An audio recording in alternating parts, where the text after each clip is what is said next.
In this episode of the IT Experts podcast, we help you get magic with your messaging as the second in the series of the Get Started with Marketing podcasts.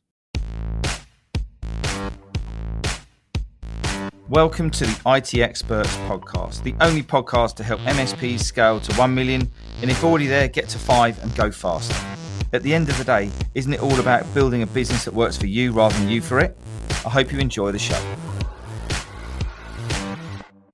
So good morning, good afternoon, good evening, wherever you are. Welcome to the IT Experts podcast. So today, this is podcast number 2.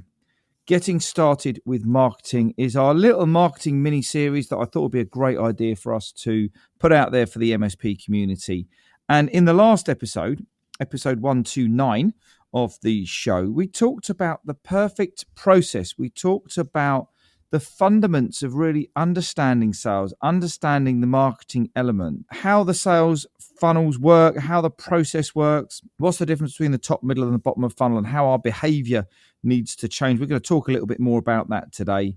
But more importantly, how we're tracking data and how we're making sure that our CRMs are working properly for us to give us the information that we need. So really encourage you, if you have not listened to that and you're serious about getting your marketing working for you properly in your MSP, then go and listen episode 129 first. But in this show, we're going to cover the second little episode, which is all about magic messaging. In the next episode, next week, we're going to be talking around the powerful platforms. So how on earth do you get this wonderful messaging out there? How do we get the right pieces of content to resonate with your target market?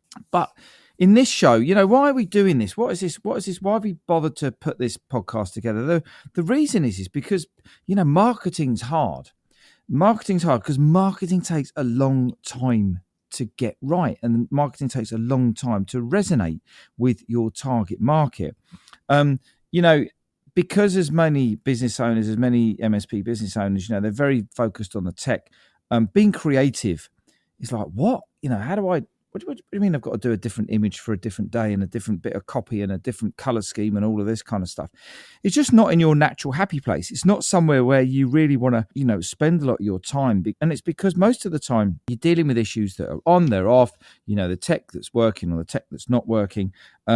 And this just takes a long time, and we need to break it down into chunks. We need to break it down into manageable bits that we can actually, work through as a business. We get clients in the Growth Hub, and we're talking to them, and we're going, right, I'm working on my sales and marketing. It's like, yeah, but what does that mean? Are you working on the model that you're providing?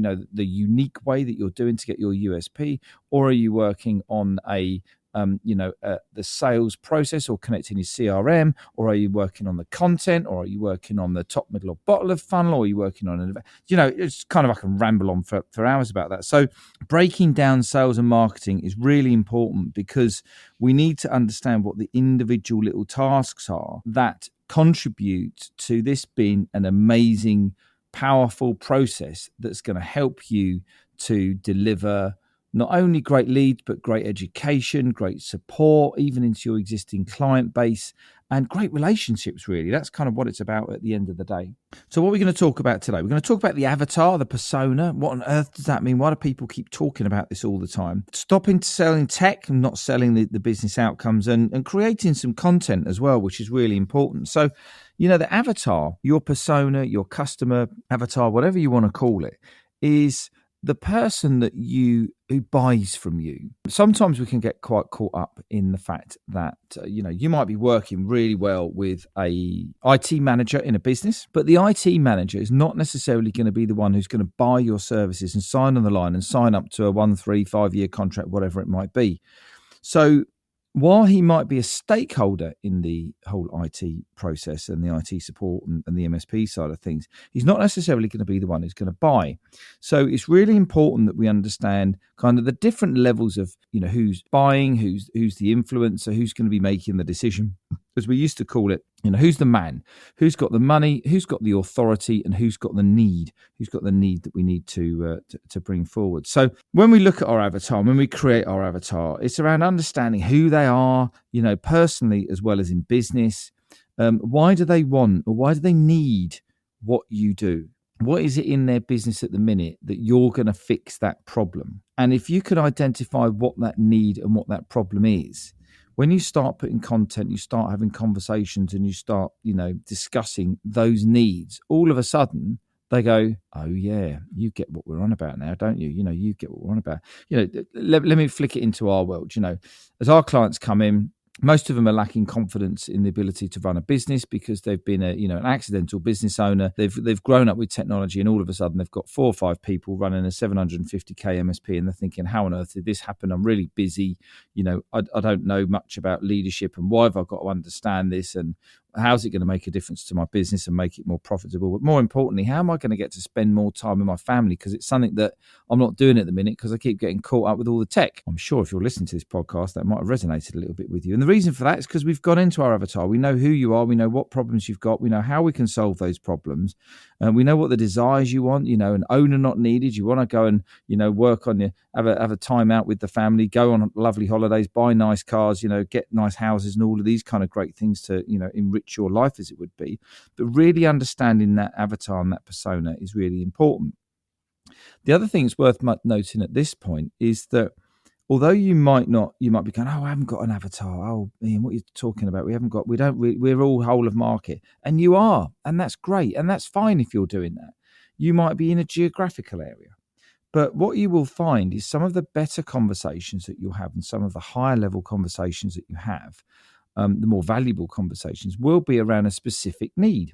And if you can start to group those together, then what will happen is that if you put a marketing campaign out for schools or universities or car dealerships or logistics companies or hotels or whatever it might be, when you're talking to them about their problems. And like I've just resonated with many of you now about, not having the confidence and the accidental business owner and knowing all about the tech and not running the business. That's the same conversation that we want you to have with your prospects and with the people that are important in your business. The other thing is really not many people, apart from people in the channel and anybody who's on this podcast, knows what an MSP is. They don't know what managed services are. They don't really care. They want you to solve their IT problems. They want you to be their IT support company. They want you to be, have their back and just make sure that you're looking after them. And with that, if you go in and say, yeah, well, we do a great stack with Office 365 and we've got a backup here and we've got our RMM here and we've got all of this great sexy stuff going on in the background, they don't care. They don't give a toot. They really don't care about it. What does it mean to them in terms of the outcomes of the business? If you went in there and had a different conversation with a business problem-led, conversation. So you might have a business that that they need Microsoft Teams and they need Office 365 and they all need upgrading to the latest apps, blah, blah, blah, because they're not communicating properly and they're all working hybrid and they're not collaborating properly and talking and all of these kind of great stuff. And you say, we understand your business. We understand that you're a multi-site, hybrid organization. So people always need to be connected. So if we can help you with a communications channel that goes across mobile and desktop and laptop, but we can also make sure it's really easy to sync the files, it's really easy to have conversations, it's really easy to contact people, know where people are, know what they're working on, version control of the documents and all of that kind of great stuff, they'll go, yeah, I need that. And then you go and sell them 365, but they don't care what it's called. They wouldn't care if it's called 364 or 366. It doesn't matter. And that's the important thing is that we really lean in all the content, in all the conversations, all the marketing conversations, all the sales conversations, all about the business outcome. It's all about what do you want them to be able to do after they're working with you. Be more secure, be more compliant. That's a great one. Real good compliance, because compliance is thrust upon you depending on your business needs. So make sure that we're, selling the business outcomes and not the technology. And then the kind of high level part of this podcast is around creating content for the top, the middle, and the bottom of the funnel. Now, in the last episode, we talked about what's the difference between the top, middle, and bottom of the funnel. The top half of the funnel is all about, who are you? What is it? What's it all about? The middle bit is how does it work? And the bottom bit is, are we a good fit? Can we work together? What does a proposal look like? How much is it going to cost? And where people get kind of caught up is they get loads of, referrals come in at the bottom of the funnel, okay? Because you don't have to do the sales and marketing. You don't have to attract these people. They're already coming in on your email or on your phone system. And what most people do, what a lot of companies do with their marketing is they're faffing about creating blogs. They're faffing about creating little memes and a few little bits and pieces at the top of the funnel, but they're not dragging them. They're not taking them on a journey down into the funnel so that you can then qualify them. Remember, it's all about qualifying in and qualifying out. If you're not a good fit, I don't want you in the sales funnel. If you are a good fit, I want to give you as much educational content so you're going to come and buy from me. It's kind of like as straightforward as that, but it's really important that we understand what content we've got at the top, what content, testimonials, case studies, all the wonderful stuff at the bottom that's going to help them build their confidence and build their trust. Remember, it's all about know, liking, and trusting you as an individual or your salesperson or whoever it might be, and making sure we're building that credibility and making sure we're building that trust. But more importantly, it's about the middle of the funnel, guys. It's about the middle. What are you doing in the middle of the funnel to get their email address, to find out what content, what blogs, what videos, what white papers, what PDFs they're liking? What are they clicking on? What are they commenting on? What are they sharing? What are they taking value from? And how are you educating them, as you're going through the funnel? So all content's got to be targeted at your avatar in their language, about things that they care about challenges that they have, about needs that they have, things they need to overcome, and the desires that they want. Needs to be not talking about the technology, not talking about your stack, your latest shiny little system that you've got and all of that kind of good stuff that you bounce out of bed in the morning for. And creating content that is, multi-level content. It goes all the way through the funnel. So, the avatar, just kind of flicking back on the avatar a little bit, okay, I haven't got a niche. I'm not really working into this area. What I ask every single one of you to do today who's on this podcast is go and talk to one of your biggest clients, best clients, most successful, clients who absolutely loves you, and just say, look, we're doing a bit of market research here. We want to learn a little bit more about the value that you're getting from working with us. Because remember, this is all about value, perceived value, and what you think is perceived value. I was talking to a client yesterday, and he said to me, someone's phoned up, one of my clients has phoned up, and they've said that they're in a bit of trouble. Can you help us reduce the fee? And I said, well, to start with, the fact that they're in trouble, why have you got to reduce your fee? So I said, look, so we went through a bit of a process, and we had a little chat, and we were going through some of the detail about the quotation. And he phoned me up the next day. He said, Jesus, I've just bloody worked out. I actually need to charge them more for what they're doing. The value that they're getting from this, and it's perceived value on the impact of what you're doing to help them, prevent security attacks, help them be more collaborative and be more efficient and be more profitable as it would be. So it's around understanding, the value. So back onto what I was talking about. The value is really important. Make sure you demonstrate the value. So talk to some real existing clients, ones that you can have real down the pub chat with, and just say to me, what is it that we do for you? We're looking at our messaging and we'd just be real great if I could just have a quick chat. So what is it that we do for you that you can share with us? Well, they say, well, you've got our backs and everything's all covered. And then you need to keep asking the and what question. So, and what does that give you? Well, it means that I don't have to worry about my technology and blah, blah, blah. And what does that give you then? Well, it means that, if I don't have to worry about it, it means that we don't have to spend all this time. We could bring in a lower level IT manager or a lower level person because we know that you guys have got this covered. And what does that give you? Well, it gives us more profitability because we don't need to have all these. So you just keep going and keep going and keep going and keep going and listen to all the words that are not relating to not the technology side, efficiency, reduction in, people being off sick.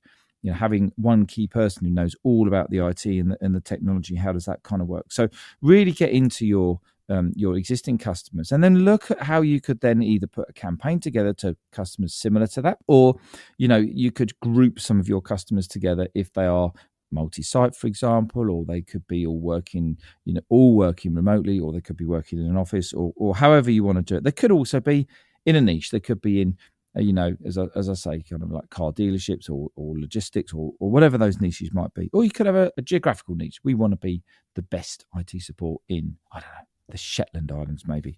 If you are in the Shetland Islands, let me know, because I'll be interested to see if there's many IT companies up there. But so identifying the business outcomes is a really key one, making sure that we understand what they are and talking to those clients. So content, look, right, everyone gets themselves their knickers in a knot about creating content. Once you start to put together a bit of a concept and a content plan around what it is they care about, write content about it. How do you fix a multi-site problem? How do you fix collaborating between systems? How do we know that we've been updated at the latest system? What happens if we get hacked? How do we prevent ourselves getting hacked, and all of these things? So the hack is a business outcome. It's a business thing. How you're going to prevent it with your technology is another thing. So look, you could quite easily create a blog, right? 600-800 word blog, come up with a couple of 3 things in the middle. If you've got 3 key points, the blog needs to be, why is it I'm reading this blog? What's it all about? What are the key 3 points? Why are they important? Oh, and by the way, this is the stuff that we help our clients with. If you want to get in contact, let us know. Always have a call to action. Must always have a call to action on everything. Tell them what you want them to do. Otherwise, they'll look at it and they'll go, oh, that was nice, wasn't it? Oh, I enjoyed reading that. They're not saying, if you want to save your business from a cyber threat, come and contact us today and we'll have a chat. That's all this process is all about. Let's be really, really open and honest. It's about is getting them on the phone. Come on, it's kind of like as complicated as that. We don't have to go through loads of different landing pages. We don't have to go through loads of different sales funnels. It's kind of like get them on the phone, make it really easy for them to meet you, to spend time with you, to for you to educate them either through the content that you've got. But yeah, you start off with a blog. You could then talk about that blog in a podcast, right? You could record it as a video if you fancy putting yourself out there on video. You could create a little meme, a little statement, a little image, could be animated GIF. You could put a little PDF slide deck together with the top 10 points. That's always a good one for LinkedIn. But also, as you're moving down the funnel, what webinars could you do? What little learning lunches could you do? What events could you do? What chamber of commerce could you get in with to help them, do that? And just position. Remember, it's about education, it's about positioning, and it's building trust and credibility. Every single thing you do in this part of this episode about the messaging's got to build trust and credibility. They've got to see you as the expert. They've got to see you as better than the little guy sitting there at the end of his garage banging around with a ZX81 and all that sort of stuff. It's got to be building that credibility and trust. Some of our clients, we actually do what we call business services for them. So we kind of do their sales and marketing because that's how we've built our business, and the team are amazing at it. So we just kind of let them crack on with it, really. But what amazes our clients so much is at the beginning of the process, the onboarding process. We talked a little bit about this yesterday, about the ingredients in the cake that you're making. The information that we have to gather at the beginning of an assignment to work with a client on the business services side is absolutely blows their minds. I didn't know we needed to know that. I didn't know we needed content. I didn't know I needed a CRM that's going to connect me together so I can actually track people's emails, addresses, and then phone them up and say, hey, did you enjoy that PDF? And it's really important that we make sure that we measure it. We measure the connection rate on LinkedIn. We're measuring their impressions. We're measuring how many people, know, like, and comment. Now, look, here's a little thing. I'll just let you a little bit into our world here. If I worried too much about the impressions, the no likes, the likes and the comments on our LinkedIn posts. And by the way, if you do see any of our LinkedIn posts, I'd love it if you could just flick a little like and make a little comment and let me know what you took away from it or anything like that. But however, I also know that many people just watch and look at a post or a podcast or listen to something, and then they might come and get in contact with us in another way. And if you looked at it in a way that most marketing agencies would look at, we would give up content altogether because no one really cares about it. But they do, because certain things resonate. And if you're not out there, they're not going to see you. If you're not posting regularly on LinkedIn, they're not going to see you. And then if they're not going to see you, then they're not going to be in a position where they're going to say, hey, I saw that thing you did on LinkedIn the other day. So look, make sure you've got a really good profile. Make sure your LinkedIn profile is in place, because as we move forward, and next week we're going to talk about the actual profile itself for LinkedIn and how that works, or the platforms at least. But LinkedIn's your online networking room. It's got your target market in it. It's got people that you care about in it. It's got people that you need to educate and build that trust and credibility. If you were to walk into a meeting, a networking room at your local, networking group, and you started selling to everyone, handing out leaflets, people are going to go, who's this guy? What's he bloody doing? Rather than having a conversation, hey, what is it you're up to? Hey, how's your business going? And all this, you start those conversations. What is it in IT that's, pushing your buttons? Oh, blimey, my guys keep having to reset their passwords, or people keep letting hackers in, or whatever it might be. So treat LinkedIn like your online networking room. And this is why your profile is so important, because people can actually go and have a look at your profile and see whether it's worth connecting or talking or anything to you before they even make contact. So having that down is really, really important, making sure we've got that clear, who you are, what you do, who you help, the outcomes that you get. Go back to the avatar, what challenges they've got, what needs have they got, what desires they've got, and all of those kind of great things as well. So the opportunity here is to get the right messaging, to really laser focus in that target, with that gun that you're going to fire, and you're going to hit that target straight off the bat. So that's kind of about it for today for magic messaging, and making sure that you get that specific messaging and you get tight. And when you think you're tight, just go tighter and tighter and tighter. As I mentioned at the beginning, Go back and listen to episode 129 if you haven't listened to it. Perfect process. It'll help you understand all about the first of this 3 little marketing mini series. On the next show, 131, we're going to be talking about powerful platforms. And if you want to learn a little bit more about kind of how this works, maybe in a visual way, recently we ran a sales and marketing masterclass, and we recorded it. It's silly not to, wouldn't we? Create a nice piece of content. And if you want to have a look at it, if you want to check it out and see how you can connect all of this stuff together and how it kind of makes a little bit more sense, then just click on the link in the show notes and download that, have a little look at it, see what you do. And if you've got any questions at all, you know where you can find us on LinkedIn. Email addresses are kind of all over the place as well. And it'd be lovely to hear from you. So that is about it for me today. Hope you enjoyed the show almost as much as we enjoyed putting it all together. Really looking forward to the last one, episode 131. You go and have a great day, and I look forward to catching up with you all soon. Be good, take care, and I'll see you soon. So I hope you enjoyed the show. If you did, I'd love it if you could leave a rating and review on your favourite podcast platform. If you want to learn more about how to take your MSP to $1 million, or if you're already there, go faster, then come and join Stuart Warwick and myself in the Scale with Confidence Facebook group. The link is in the show notes. You go and enjoy the rest of your day, and I look forward to connecting with you soon.